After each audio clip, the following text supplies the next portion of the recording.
Good morning, everybody. How are you? I hope all of you will be healthy with your family members, like that of yesterday. Yesterday was holiday.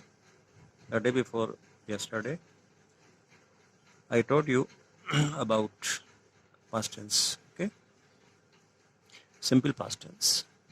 In simple past tense, only second form of the verb is used, as you already know.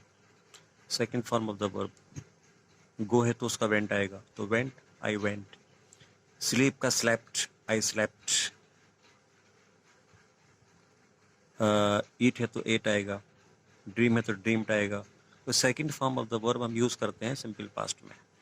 और इसके जो uses हैं, इसके जो occasions हैं, जिन मौक़ों पर, जिन अवसरों पर इसका इस्तेमाल किया जाता है राइटिंग में और बोलचाल में, स्पीकिंग एंड राइटिंग में, वो आपको बताए थे कि to express an action that has already been completed. वो काम जो पूरा हो चुका है before the time of speaking. ठीक है, before the time of speaking. जैसे she went to gym yesterday. I went to my friend's house yesterday. कल मैं अपने फ्रेंड से घर गया था, ऐसा वैसा. ठीक है, इस तरह से हो गया. ये इसका पहला यूज़ तो ये है. जो बात बीत चुकी, जो बात गुजर गई कल या द डे बिफोर या उससे भी पहले, जो भी कुछ हुआ, मतलब गुजरी हुई बात को हम वो कहने के लिए हम वर्ब की सेकंड फॉर्म लगाते हैं. ठीक. और हमने सेकंड इसमें जो यूज़ देखा था वो था ऐसी बात कहना जो हैबिट में हो. कभी पुराने ज़माने में पहले एज ए हैबिट वो चीज़ रही हो आपके साथ. As a young girl I exercise a lot. As a young boy I swam in a pond a lot. है ना, मैं तैरने जाता था, मैं तैरता था जब मैं छोटा था. ऐसे बहुत से. तो ये वो मतलब to express that something was done in the past as a habit, ये यूज़ था. ये इसके 2-3 यूज़ थे. और मैंने इसमें उस दिन आपको इसके जो एडवर्ब्स होते हैं वो नहीं बताए थे. आज उनको सुन लें और डायरी में नोट कर लें. इनमें जो एडवर्ब, सिंपल पास्ट में जो एडवर्ब यूज़ होते हैं वो है last night, last year, last month, last week, long ago, some time back, yesterday, once, in 2000 so and so, 2018, 2019, 2019, etc. etc. ये एडवर्ब्स हैं. इनके अलावा और भी हैं. ये एडवर्ब हैं जो इनके साथ इस्तेमाल किए जाते हैं. और ये आपके सिंपल पास्ट फिनिश हुआ. अब नेक्स्ट है आपका सिंपल फ्यूचर. सिंपल फ्यूचर का मतलब आने वाला समय. टाइम येट टू कम, वो टाइम जो अभी आना बाकी है. ये यूज़ कब करते हैं हम, कब इसका इस्तेमाल होता है? To express an action, to express an action that will happen in the future.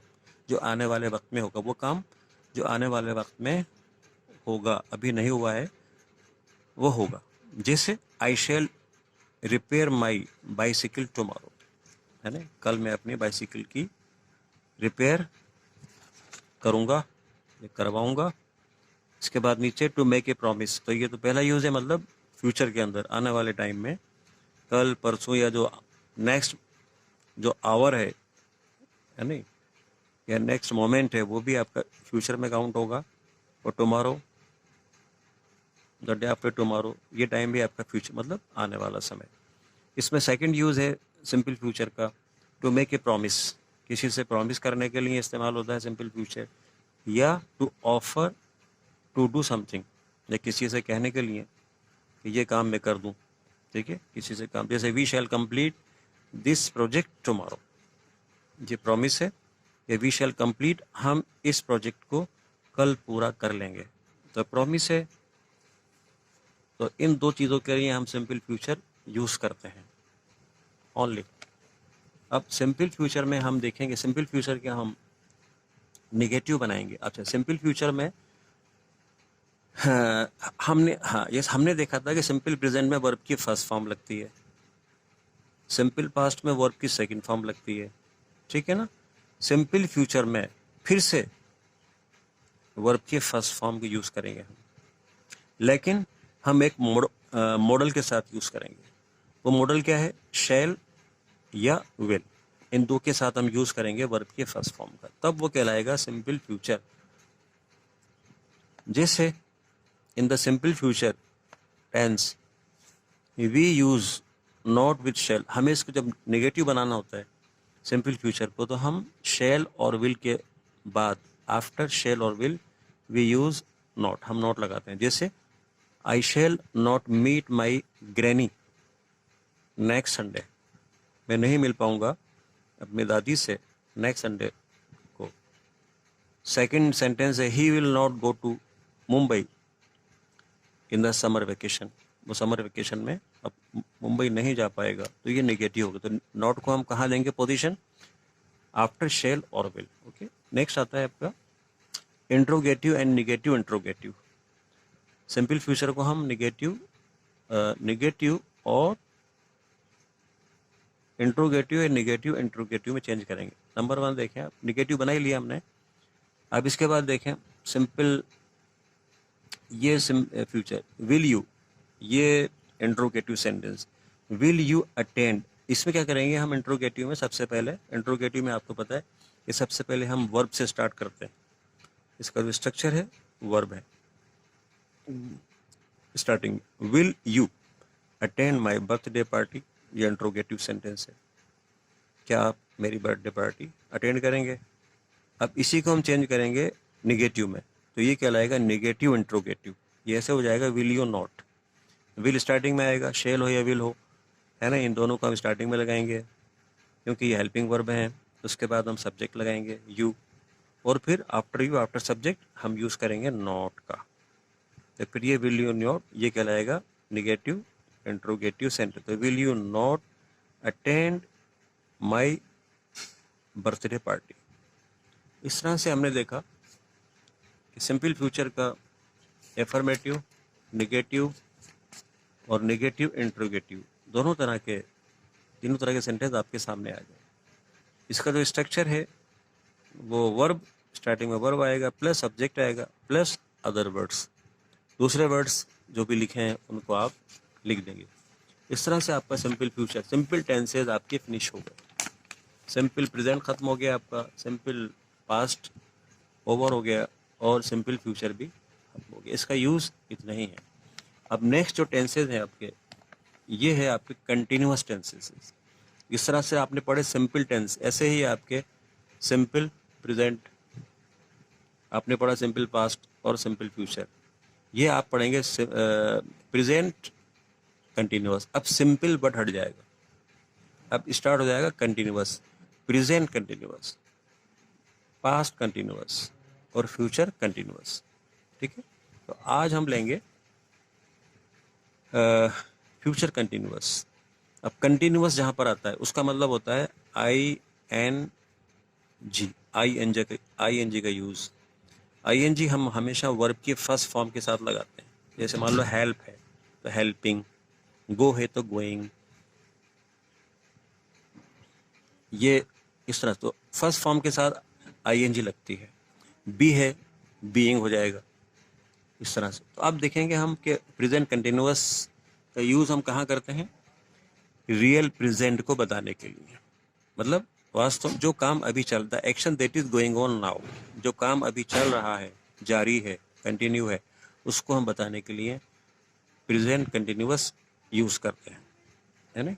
To describe an action, एक उस काम को बताने के लिए दैट इज हैपनिंग नाउ, जो अभी हो रहा है।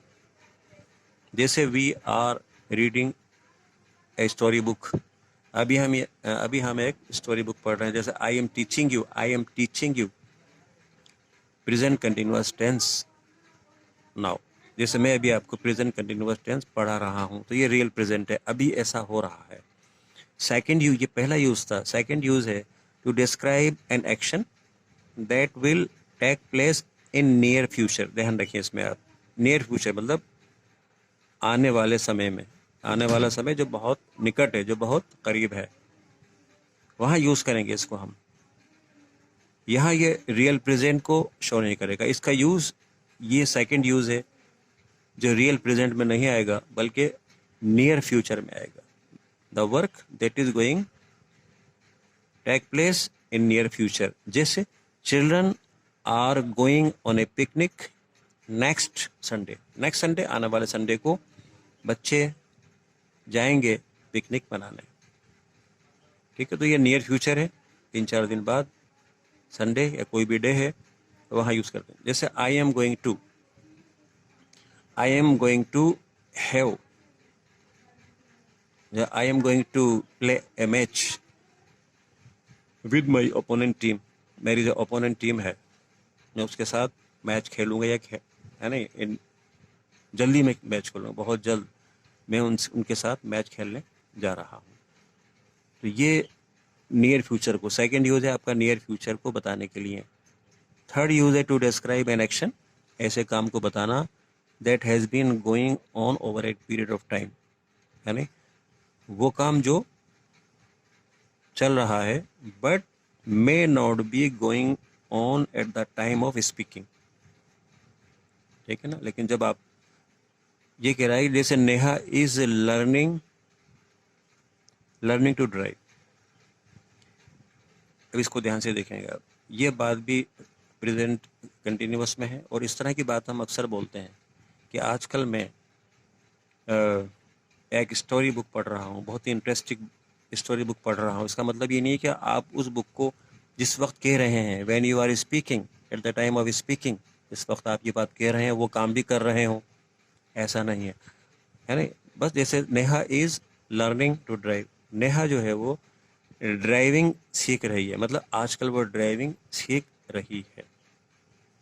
ठीक है, एक बात है सीख रही है, नहीं कि अभी जैसे मैंने कहा नेहा के लिए कि वो अभी सीख रही है, ऐसा नहीं है बस।